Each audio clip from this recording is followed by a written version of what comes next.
নমস্কার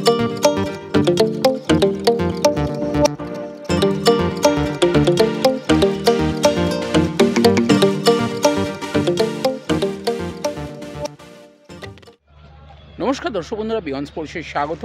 এবং এই মরশুমের মতন শেষবারের অনুশীলনে নামলো মোহনবাগান অনুশীলন করলো এবং আগামীকাল সেই বহু প্রতীক্ষিত আইএসএল ফাইনালের আগে যে বিষয়টা নিয়ে একটা চিন্তা ছিল মোহনবাগান শিবিরে, মনবীরের চোট।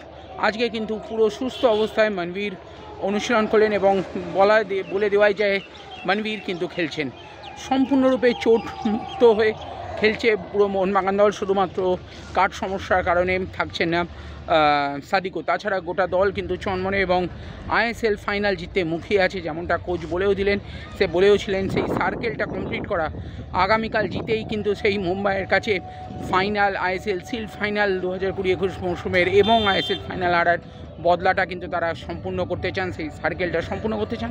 আজকের অনুশীলনের কিছু মুহূর্ত চলুন দেখে নেওয়া যাক বিয়ন্ড স্পোর্টসের পর্দায়।